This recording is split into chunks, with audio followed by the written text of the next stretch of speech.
आणि आता बातम्यांचा घेऊयात वेगवान आढावा. सुरुवातीची बातमी आहे युक्रेन आणि रशियामध्ये सुरू असलेल्या युद्धाबद्दलची. कारण 2 दिवसांच्या खार्किव्ह आणि खेर्सनच्या भेटीनंतर युक्रेनचे अध्यक्ष व्लोदिमीर झेलेन्स्की गुरुवारी कीवला परतले आहेत, म्हणजेच राजधानीत ते परतले आहेत. खेर्सनमधल्या वरिष्ठ अधिकाऱ्यांशी तिथल्या ऊर्जा परिस्थितीबद्दल चर्चा केली आणि वीज पुरवठा पूर्ववत करण्यासाठी प्रयत्न सुरू असल्याचं ते म्हणाले. या भागात 50हून अधिक गावं जवळपास पूर्णपणे नष्ट झाली आहेत आणि बहुतांश इमारती उद्ध्वस्त झाल्याचं झेलेन्स्कींनी सांगितलं. युक्रेनला लांब पल्ल्याच्या शस्त्रास्त्रांचा पुरवठा करण्यासाठी त्यांनी राष्ट्रांना नव्यानं मदतीचं आवाहन केलंय. युक्रेनच्या भूमीवर रशियन सैन्याच्या गुन्ह्यांचा बारकाईनं तपास करण्यासाठी आंतरराष्ट्रीय गुन्हेगारी न्यायालयाला युक्रेनमध्ये कार्यालय उघडण्याची परवानगी देण्याच्या करारावर स्वाक्षरी केल्याचंही झेलेन्स्कींनी यावेळी जाहीर केलं. पोलंडमध्ये काम करणाऱ्या तसंच युद्ध परिस्थितीही अभ्यास सुरू ठेवलेल्या युक्रेनच्या तरुणांची ब्रिटनचे प्रिन्स विल्यम यांनी भेट घेतली. पोलंडच्या दौऱ्याचा त्यांचा दुसरा दिवस होता. फोटो काढत आणि फूड कोर्टवर बसून त्यांनी तरुणांशी यावेळी गप्पा मारल्या. रस्त्यावरच्या स्थानिकांशी देखील त्यांनी संवाद साधला. यापूर्वी गुरुवारी त्यांनी भूतकाळातील युद्धामध्ये प्राण गमावलेल्यांना श्रद्धांजली अर्पण केली आणि युक्रेनला मानवतावादी आणि लष्करी मदतीसाठी पोलंडने जी मदत केली त्याबद्दल त्यांनी कृतज्ञता व्यक्त केली. विल्यम यांची भेट म्हणजे युक्रेन आणि पोलंड या दोन्ही राष्ट्रांसाठी ब्रिटनचा पाठिंबा अधोरेखित करणारी ठरली. रशियाच्या युद्धामुळे विस्थापित झालेल्या निर्वासितांना मदत करण्यासाठी आणि येणाऱ्या आक्रमणाचा सामना करण्यासाठी युक्रेनच्या सैन्याला मदत करण्यात ब्रिटन कायमच अग्रेसर आहे. दरम्यान नॉर्वेनं मोठी मदत युक्रेनला केली आहे. जर्मन बनावटीचे लेपर्ड टँक नॉर्वेनं आता युक्रेनला दिलेले आहेत आणि याची काही छायाचित्रही नॉर्वेकडून गुरुवारी प्रदर्शित करण्यात आली आहे. जानेवारीमध्ये या संदर्भातली मदतीची घोषणा युक्रेनसाठीच्या त्यांनी केली होती. आतापर्यंत 8 रणगाडे हे युक्रेनमध्ये दाखल झालेत आणि कर्मचाऱ्यांचं प्रशिक्षण पोलंडमध्ये आणि युरोपियन युनियनच्या संरक्षणाखाली सुरू आहे, असंही नॉर्वेच्या सैन्याकडून एका निवेदनात सांगण्यात आलंय. नॉर्वे युरोपियन युनियनचा सदस्य नसला तरी तो नाटोचा सदस्य आहे. इतरही बातम्या बघूयात. चीनी आणि फिलिपाईन्सच्या नेत्यांनी गुरुवारी मनिला येथे त्या द्विपक्षीय संबंधांवर चर्चा केली. तैवान सामुद्रधुनीला तोंड देणाऱ्या उत्तरेकडच्या प्रदेशात अमेरिकेच्या लष्करी उपस्थितीला परवानगी देण्याच्या फिलिपाईन्सच्या निर्णयावर बीजिंगचा इशारा आणि त्याचबरोबर दक्षिण चीन समुद्रातील वाढत्या वादांचा या चर्चेत समावेश आहे. चीनचे उपपराष्ट्रमंत्री सन वेईडोंग आणि फिलिपाईन्सचे उपपराष्ट्र मंत्री थेरेसा लाझारो यांनी गुरुवारी या चर्चेचं नेतृत्व केलं. शुक्रवारी वादग्रस्त जलमार्गातील मोठ्या काळापर्यंत प्रादेशिक विवादांवर यामध्ये चर्चा होत राहील, असंही मनिला इथल्या परराष्ट्र व्यवहार विभागाकडून सांगण्यात आलं.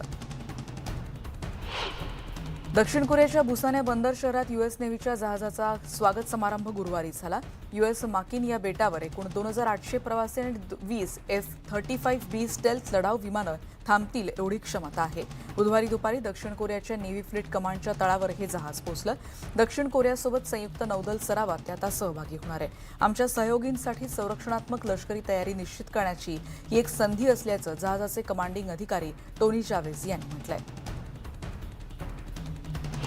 इस्रायली सुरक्षा दलांनी आदल्या दिवशी केलेल्या छाप्यात पॅलेस्टिनी अतिरेक्याचा खात्मा झाला होता, ज्याचा दफनविधी तुलकरेमच्या वेस्ट बँक शहरात झालाय. इस्रायली सैन्यानं राष्ट्रवादी फता पक्षाच्या सशस्त्र शाखांशी संबंध असलेल्या या अतिरेकी गटाचं घर असलेल्या तुलकारेममध्येच ही घुसखोरी केली होती. 25 वर्षाचा अमीर अबू खादिजाच्या डोक्यात आणि पायात अनेक वेळा गोळ्या झाडण्यात आल्या होत्या. फताच्या अल अक्सा शहीद ब्रिगेडच्या तुलकरेम या शाखेनं अबू खादिजा हा आपला नेता असल्याचा दावा केलाय. इस्रायली वस्त्यांवर आणि या सुरक्षा दलांवर अलीकडच्या गोळीबार प्रकरणांमध्ये म्हणजे जे हल्ले देखील करण्यात आले होते त्या प्रकरणात अबूचा शोध घेतला जात होता, अशी माहिती इस्रायली लष्करानं दिली. तुलकरेममध्ये लपलेल्या ज्या भागात लपला होता तिथेच सैन्यानं हा छापा टाकला आणि अबू खादिजानं आपली बंदूक काढल्यानंतर त्याला गोळ्या घालून ठार करण्यात आलं. सैन्यानं M16 असॉल्ट रायफल आणि ड्राईव्ह बाय शूटिंग हल्ले करण्यासाठी वापरलेली कारही यावेळी जप्त केली आहे. दहशतवादी गटाच्या आणखी एका सदस्यालाही अटक केल्याची माहिती त्यानंतर सुरक्षा दलांनी दिली.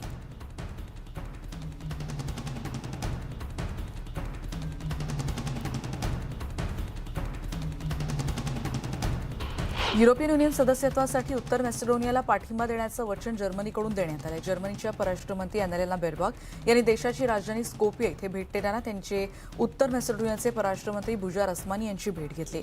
बेरबॉक यांनी उत्तर मॅसेडोनिया हा पश्चिम बाल्कन देश आणि युरोपियन युनियन एकत्र येण्यावर भर दिलाय.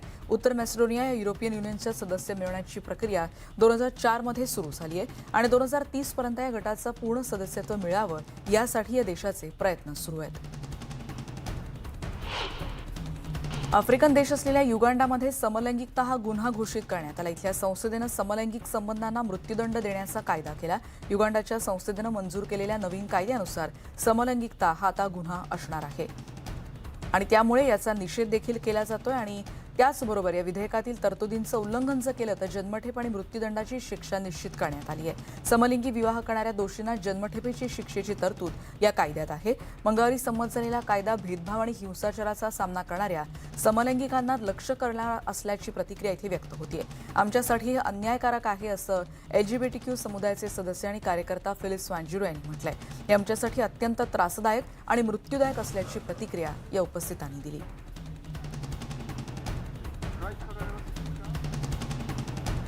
आंतरराष्ट्रीय अणुऊर्जा एजन्सीचे महासंचालक राफेल मारियानो ग्रोसी यांनी युक्रेनमधल्या आण्विक सुरक्षा आणि सुरक्षा परिस्थिती आणि याचबरोबर इतर मुख्य आव्हानांवर मात करण्यासाठी सुरू असलेल्या IAEAच्या प्रयत्नांबद्दल चर्चा केली.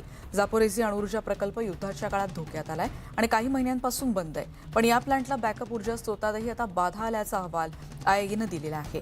6 अणुभट्ट्यांना अजूनही अणुइंधन थंड करण्यासाठीच्या ऊर्जेची गरज आहे आणि बुधवारी केवळ प्राथमिक स्रोतावरच तेच अवलंबून आहेत असं देखील त्यांनी म्हटलंय. इराणविरुद्धच्या मैत्रीपूर्व सामन्याच्या पूर्वी रशियाच्या राष्ट्रीय फुटबॉल संघानं तेहरानमध्ये प्रशिक्षण सत्राचं आयोजन केलं होतं. मैत्रीपूर्ण सामना दोन्ही संघांना मदत करणारा ठरेल असं मत मुख्य प्रशिक्षक वॅलरी कार्पिन यांनी व्यक्त केलं. गेल्यावेळी आम्ही कतारमध्ये हा मैत्रीपूर्ण सामना त्यांच्याशी खेळलो होतो आणि आम्हाला खात्री आहे की हा खेळ आमचा संघ आणि इराण दोघांनाही मदत करेल आणि त्यामुळे दोन्ही शक्तिशाली देश एकमेकांना मदत करू शकतील असंही ते म्हणालेत. युरोपमध्ये खेळण्यास बंदी घातल्यानंतर रशियानं आशियाई फुटबॉल कॉन्फेडरेशनमध्ये सामील होण्याबद्दल आणि आशियामध्ये खेळण्याबद्दल कुठलाही निर्णय घेतलेला नाही असंही कार्पिन यांनी म्हटलंय. युक्रेनमधल्या युद्धामुळे रशिया आणि त्याचा लष्करी सहयोगी बेलारूस यांच्यावर अनेक क्रीडा संस्था अजूनही 1 वर्ष पासूनची बंदी त्यांनी घातलेली आहे. जानेवारीमध्ये IOCनं क्रीडा संस्थांना रशिया आणि बेलारूसच्या खेळाडूंना तटस्थ राहून ही स्पर्धा खेळण्यासाठी आणखीन मार्ग शोधण्याचंही आवाहन केलं होतं. पुढची बातमी आहे. ब्रसेल्समधल्या शिखर परिषदेपूर्वी युरोपमधल्या इंटरनल कंबस्टन इंजिन टप्प्याटप्प्यानं थांबवण्याच्या जर्मनीच्या परिवहन मंत्रालयाच्या भूमिकेविरोधात ग्रीनपीस संघटनेनं निषेधात मोर्चा काढला होता. जर्मनीचे वाहतूक मंत्री वोल्कर विसिंग यांनी सिंथेटिक इंधनावरची सूट यासाठी ब्लॉकच्या कार्यकारिणीकडून आश्वासन मिळालं नव्हतं आणि त्यामुळे 2035 पासून ज्वलन या इंजिनसह नवीन कारच्या विक्रीवरच्या युरोपियन युनियनच्या बंदीला पाठिंबा देणार नाही असं सूचित केलं. युरोपियन युनियनच्या सदस्य देशांनी गेल्या वर्षी एक प्राथमिक करार केला ज्यात या कार निर्मात्यांना 2021च्या तुलनेत 2030 मध्ये 55% आणि 2035 मध्ये 100% नवीन कार ही कमी उत्सर्जन करणारी असेल असं देखील म्हटलं जात आहे. पण ग्रीनहाऊस गॅस उत्सर्जन कमी करण्याच्या या प्रयत्नांमुळे पेट्रोलियमसारख्या हायड्रोकार्बन आधारित इंधन जाणाऱ्या नवीन कारच्या विक्रीवर बंदी घातली जाऊ शकते. पुढची बातमी आहे. लेबननची सुरक्षा दलांनी शेकडो आंदोलकांना पांगवण्यासाठी अश्रुधुराचा मारा केला. 2019च्या उत्तरार्धात सुरू झालेल्या आर्थिक मंदीच्या आधी देशात कठोर आर्थिक परिस्थितीबद्दल असाच संघर्ष उफाळला होता. चांगल्या पगाराची मागणी करणारी निवृत्त सैनिक आणि पोलिसांमध्ये यावेळी चकमक झाली. अश्रुधुरामुळे अनेकांना श्वास घेता येत नव्हता. आंदोलकांनी शासकीय मुख्यालयाचं संरक्षण करणाऱ्या अधिकाऱ्यांवरच दगडफेक केली. वारंवार कुंपण तोडण्याचे इथे प्रयत्न झाले. या हिंसाचारात कोणीही जखमी झाल्याची माहिती तात्काळ उपलब्ध झाली नसली तरी लेबनीज पाहुणा एकीकडे मंगळवारी नीचांक गाठला. त्यामुळे आर्थिक परिस्थिती आणखीन खोलात जाते. गेल्या 3 वर्षात या पाऊंडनं इथल्या त्याचे 95% जास्त मूल्य आतापर्यंत गमावलंय. त्यामुळे अधिकृत दर हा डॉलरला 15,000 रुपये पाऊंड असा असला तरी इथे मात्र नीचांकी पातळी गाठली जाते. बातमी इस्रायलमधली ग्रँडमदर्स फॉर डेमोक्रेसी असं संबोधणाऱ्या शेकडो इस्रायली महिलांनी बुधवारी तेल अवीवमधल्या कायदेशीर व्यवस्थेत फेरबदल करण्याच्या सरकारच्या योजनांचा निषेध केला. उजव्या विचारसरणीचा प्रभाव असलेल्या आघाडीमुळे इस्रायलच्या लोकशाहीचं महत्त्व कमी होत आहे आणि स्वातंत्र्य आणि आनंदाची भावना हिरावून घेतली जाते. या फेरबदलांमुळे देशाची तपासणी आणि संतुलन प्रणाली सुधारेल आणि इस्रायलला हुकुमशाहीकडेच ढकललं जाईल अशा पद्धतीचा निषेध त्यांनी नोंदवला. नेतन्याहू यांच्या भ्रष्टाचाराच्या खटल्यातून सुटकेचा मार्ग शोधू शकला जातोय असं देखील त्यांनी म्हटलंय. सध्याच्या राजकीय संकटानं देशाचं विभाजन केल्याची खंत देखील यावेळी या नागरिकांनी उपस्थित केली. इस्रायलच्या संसदेनं अनेक कायद्यांपैकी पहिला कायदा मंजूर केला, ज्यात विवादास्पद न्यायिक फेरबदल करण्यात आले. या बदलांना विरोध दर्शवणाऱ्या आंदोलकांनी पुन्हा एकदा निदर्शनं केली आहेत. नवीन धोरणं ही इस्रायलचे लोकशाही आदर्श काढून टाकणारी आहेत असं त्यांचं म्हणणं आहे. आणि नेतन्याहू यांच्या युतीनं हा कायदा मंजूर केलाय, जो या इस्रायली नेत्याला त्याच्या भ्रष्टाचाराच्या खटल्यांमधून बाहेर पडण्यासाठी उपयुक्त ठरेल असं या सगळ्यांचं म्हणणं होतं. या कायदेशीर बदलांनुसार भ्रष्टाचाराच्या अनेक दाव्यांपासून त्याचं संरक्षण होऊ शकेल, त्यांची मुक्तता होऊ शकेल असा दावा या आंदोलकांनी केला. इस्रायलच्या लष्करी राखीव दलानं देशाचं विभाजन करणाऱ्या न्यायिक सुधारणांचा निषेध अशाच पद्धतीनं सुरू ठेवला आणि जेरुसलेमच्या जुन्या शहराच्या भिंतींवर देखील स्वातंत्र्याच्या घोषणा देण्यात आल्या आणि एक मोठा इस्रायली ध्वज आणि त्याचबरोबर घोषणाबाजी देखील इथे मोठ्या प्रमाणात करण्यात आली. पंतप्रधान बेंजामिन नेतन्याहू यांच्या न्यायव्यवस्थेच्या फेरबदलाबद्दलच्या भूमिकेवर संताप सातत्यानं व्यक्त होतो आहे. गेल्या 3 महिन्यांपासून इथे अशा पद्धतीनं निदर्शनं होत आहेत. पुढची बातमी आहे. ग्रीसमध्ये नुकत्याच झालेल्या रेल्वे अपघात आणि खासगी वाहतूक सेवा यासह विविध मुद्द्यांचा इथे निषेध केला जातोय. 24 तासांच्या संपादरम्यान गुरुवारी अथेन्समधून जात असताना निषेध दर्शवणाऱ्या या टॅक्सी चालकांनी काळे झेंडे हाती घेतले होते. त्यांच्या कॅबचे हॉर्न वाजवत त्यांनी हे आंदोलन केलंय. इथल्या कामगार संघटनांच्या प्रमुखांनी ग्रीसमध्ये मोठ्या भाडे कंपन्या आणि बहुराष्ट्र कंपन्यांच्या खासगी गाड्या चालवण्यास परवानगी देण्यावरही आक्षेप घेतला. अमेरिकेमध्ये प्रचंड लोकप्रिय व्हिडिओ शेअरिंग ॲपवर बंदी घातली जाऊ नये यासाठी टिकटॉक इन्फ्लुएन्सर्स आणि बिलबोर्ड घेत देशाच्या राजधानीत एकत्र आले होते. टिकटॉकचे सीईओ शोइझी चू यांनी कंपनी या युजर्ससाठी सुरक्षा, त्याचबरोबर डेटा संरक्षण आणि सुरक्षेच्या दृष्टीनं प्लॅटफॉर्म यासाठी चीनी सरकारच्या प्रभावापासून मुक्त ठेवण्यासाठी वचनबद्ध आहे असं देखील यावेळी सांगण्यात आलंय. एक जोरदार जनसंपर्क मोहीम देखील यावेळी राबवण्यात आली. पुढची बातमी इथिओपियामधली, कारण इथल्या शांतता करारामुळे शेकडोंचा बळी घेणारा संघर्ष संपल्यानंतर 4 महिन्यांपासून अधिक काळ लोटलाय. पण इथल्या खासदारांनी तिग्रे पीपल्स लिबरेशनला देशाच्या दहशतवादी गटाच्या यादीतून काढून टाकलाय. हा निर्णय इथले अधिकारी आणि तिग्रे प्रादेशिक यांच्यातील संबंध सुधारण्याच्या दरम्यान करण्यात आलाय. या प्रदेशाला अंतरिम सरकार स्थापनेच्या त्यामुळे जवळ येऊन ही संघटना ठेपली असं म्हटलं जात आहे. अमेरिकेतली एक बातमी. एका विद्यार्थ्याच्या शोधात असताना एक बंदूक तिथे सापडले. बुधवारी सकाळी डेन्व्हर हायस्कूलमध्ये एक घटना घडली होती, ज्यात या बंदुकीनं शाळा प्रशासकांवर गोळ्या झाडण्यात आल्याची माहिती अधिकाऱ्यांनी दिली. अल्पवयीन संशयित विद्यार्थी अजूनही फरार असल्याचं कळतंय. ही बंदूक तात्काळ जप्त करण्यात आलेली नाही असं पोलीस प्रमुख रॉन थॉमस यांनी म्हटलंय. सुरक्षेच्या दृष्टीने विद्यार्थ्याचा दररोज शोध घेतला जातोय. सकाळी 10 वाजता हा गोळीबार झाल्याची माहिती त्यांनी दिली आहे. या दोन्ही प्रशासकांपैकी एक प्रशासक गंभीर जखमी आहे आणि ज्याच्यावर शस्त्रक्रिया झाल्याचं कळतंय, तर दुसऱ्याची प्रकृती स्थिर आहे. या गोळीबाराच्या घटनेनंतर ऑस्टिन लायल हा संशयित आरोपी फरार आहे आणि त्याच्यावर हत्येच्या प्रयत्नाचा आरोप केला जातोय. या गोळीबारामुळे शाळेतील विद्यार्थी आणि पालकांमध्ये ते सगळेजण घाबरलेत आणि त्यांच्या मुलांना शाळेत पाठवायला देखील त्यांना भीती वाटतेय. अमेरिकेतली आणखीन एक बातमी आहे. कोमो टीव्हीनुसार या बातमी आली आहे आणि त्यांनी सियाटलमधल्या बोट स्टोरेजला आग लागली होती आणि यात शेकडो बोटी जळून खाक झाल्याची माहिती कळते. यात स्फोटाचे आवाज देखील या व्हिडिओमधून ऐकू येत होते. अनेक ठिकाणी आगीच्या धुराचे लोट पसरलेत. सियाटल अग्निशमन विभागाचे प्रमुख टॉम वॉल्श यांनी याविषयीची माहिती दिली. 100हून अधिक अग्निशमन दलाचे कर्मचारी इथे घटनास्थळी दाखल झाले. इतक्या मोठ्या प्रमाणात ही आग पसरली होती की आगीच्या झळा जवळपासच्या इमारतींनाही बसत होती अशी माहिती त्यांनी दिली. पहाटेच्या सुमारास आगीवर नियंत्रण मिळवण्यात अग्निशमन दलाच्या कर्मचाऱ्यांना यश आलं. सुदैवाने यात कोणतीही जीवितहानी झाली नाही. अमेरिकेतली आणखीन एक बातमी आहे. टेक्सासमध्ये ह्युस्टनमधल्या रासायनिक प्लांटमध्ये झालेली स्फोट आणि त्याचबरोबर या सगळ्याची चौकशी आता सुरू आहे. इथल्या एक अधिकारी एक जण जखमी झाल्याची माहिती कळतेय.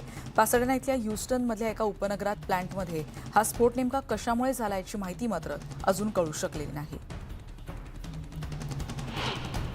लॉस एंजलिसच्या संभाव्य चक्रीवादळाची त्याला मोठ्या प्रमाणात झळ बसली. लॉस एंजलिसमधली ही दृश्य सध्या आपण बघतोय. दुकानं आणि इमारतींच्या छताचे पत्रे उडून गेलेत. मातीचे लोळ मोठ्या प्रमाणात तिथे पसरले होते आणि मोंटेबेलो आणि दक्षिणेकडच्या सॅन्टा बार्बरा काउंटी भागात कारपेंटरियामधल्या इथल्या नुकसानीचं मूल्यांकन आता केलं जाणार आहे. नुकसान किती झालंय किंवा कोणाला दुखापत झाली आहे का याचा देखील आता आढावा घेतला जातोय. अनेक वर्षांच्या दुष्काळानंतर कॅलिफोर्नियामध्ये आलेल्या पाऊस आणि पुरामुळे चिखलाचं साम्राज्य आणि त्यामुळे सांता क्लोरिटामध्ये साठलेला चिखल आपत्कालीन विभागाच्या कर्मचाऱ्यांनी अशा पद्धतीनं साफ करायला सुरुवात केली आहे. वादळ पुरामुळे आणि बर्फामुळे इथल्या घरांचं, इमारतींचं, छतांचं प्रचंड नुकसान झालंय. महामार्ग हिमस्खलनापासून मुक्त ठेवण्यासाठी ते कर्मचारी सातत्यानं झटतायत. कोरोना रुग्णसंख्येबद्दलची बातमी. भारतात गेल्या 24 तासांच्या कालावधीत 1249 नवीन रुग्णांची नोंद झाली. सध्या देशभरात 7927 कोरोना रुग्णांवर उपचार सुरू आहेत. संक्रमितांची भारतातली एकूण संख्या 4,47,06,67 इतकी झाली आहे. कर्नाटक आणि गुजरातमधल्या प्रत्येकी एका मृत्यूमुळे कोरोना बळींची भारतातली एकूण संख्या ही 5,30,818 वर पोहोचली. अशी बातमी आहे ती अमेरिकेमधली. फर्स्ट लेडी जिल बायडन यांनी बुधवारी व्हाईट हाऊसमध्ये वुमन हिस्ट्री मंथ या कार्यक्रमाचं आयोजन केलं होतं. महिलांच्या हक्कांचं संरक्षण करण्यासाठी आणि त्यासाठी लढा देण्याचं पुरुषांना देखील त्यांनी आवाहन यावेळी केलं. राष्ट्राध्यक्ष जो बायडन आणि उपराष्ट्राध्यक्ष कमला हॅरिस यांच्यासमोर त्यांनी हा संवाद साधला. महिलांच्या समानतेचा लढा आता संपलाय. राष्ट्राध्यक्ष बायडन यांनी वचन दिलंय त्यांचं प्रशासन महिलांची आर्थिक स्थिती सुधारण्यावर लक्ष केंद्रित करणार आहे आणि देशातल्या मुलींना चांगलं भविष्य देण्यासाठी आम्ही वचनबद्ध असल्याचंही ते यावेळी म्हणाले. पुढची बातमी. हाऊसहोल्ड कॅव्हलरी माउंटेड रेजिमेंटचा हा सराव नुकताच पार पडला. लंडनची ही बातमी आपण बघतोय. हाईड पार्कमध्ये हा विशेष सराव नुकताच पार पाडण्यात आला. हाऊसहोल्ड कॅव्हलरी माउंटेड रेजिमेंटनं लंडनच्या हाईड पार्कमध्ये हा सराव केला. रेजिमेंटल विभागाचे सैनिक बुधवारी विशेष प्रसंगी हा सराव करताना दिसले. वार्षिक तपासणी सरावादरम्यान यामध्ये 172 घोडे, 200 सैनिक, किंग्स बर्थडे परेड असं यावेळी संबोधलं जातं आणि एस्कॉट फॉर्मची तालीम देखील यावेळी करण्यात आली. रमजान संदर्भातल्या बातम्या. इराकमधली बातमी. शिया आणि सुन्नी मुस्लिम बांधवांनी गुरुवारी रमजान सुरू झाल्याचं यावेळी जाहीर केलं. बगदादमध्ये शेख अब्दुल कादर गिलानी या मशिदीमध्ये गरिबांसाठी मोफत जेवण तयार केलं जातं. मोफत इफ्तार घेण्यासाठी मोठ्या प्रमाणात इथे नागरिक उपस्थित असतात. पाकिस्तानमधली बातमी. रमजानच्या पवित्र महिन्याचा पहिला दिवस साजरा करत हजारो पाकिस्तानी मुस्लिम बांधवांनी गुरुवारी संध्याकाळी कराचीमधल्या स्थानिक मशिदीमध्ये उपवास सोडला. दरवर्षीप्रमाणे याही वर्षी मुस्लिमांसाठी उपवास सोडण्याची इथे व्यवस्था केली जाते. त्यासाठी खास जेवणाची सोय इथे केली जाते असं मशिदीचे प्रशासक सय्यद अली यांनी सांगितलं. इथे दररोज 450 पदार्थ बनवले जातात आणि 1600 जण इथे उपवास सोडण्यासाठी रात्री येतात असंही ते म्हणाले. यासाठीचे पैसे या परिसरातील सधन नागरिक देत असल्याचंही त्यांनी सांगितलं. इस्तंबूलमध्ये रमजानचा पहिला दिवस संपल्यानंतर लष्करी बँड आणि इथे गोळीबार झाला होता. जगभरातील कोट्यवधी मुस्लिम बांधवांनी गुरुवारी रमजानचा पहिला दैनिक उपवास यावेळी सुरू केला. मुस्लिम बांधव या काळात पहाटेपासून संध्याकाळपर्यंत अन्न आणि पाणी त्यांना वर्ज्य असतं आणि तब्बल 1 महिनाभर हा उपवास ते करत असतात.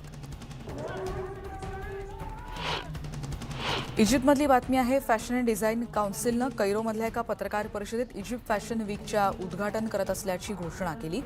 मे महिन्यात या कार्यक्रमाला सुरुवात होणार आहे. कैरो इजिप्शियन म्युझियममध्ये या कार्यक्रमाचं आयोजन करण्यात आलं. इजिप्तमध्ये मोठा कापड आणि कापूस उद्योग चालतो आणि आर्थिक परिस्थितीतल्या नागरिकांना स्थानिक उत्पादन आणि ब्रँडकडे त्यासाठी आकर्षित करण्यासाठी हा फॅशन वीक, त्याचबरोबर त्यांना प्रोत्साहन देण्यासाठी हा फॅशन वीक महत्त्वाचा ठरू शकतो.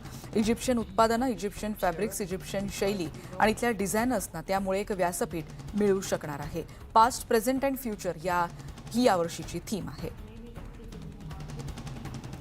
लॉस एंजलिसमधली बातमी आहे. फॅशन इंडस्ट्रीमधलीच लॉस एंजलिसमधल्या फॅशन ट्रस्ट US अवॉर्डचा सोहळा नुकताच रंगला होता.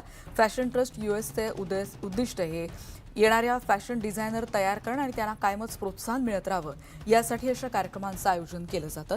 यावेळी रेड कार्पेटवर अनेक सेलिब्रिटी देखील उपस्थित होते.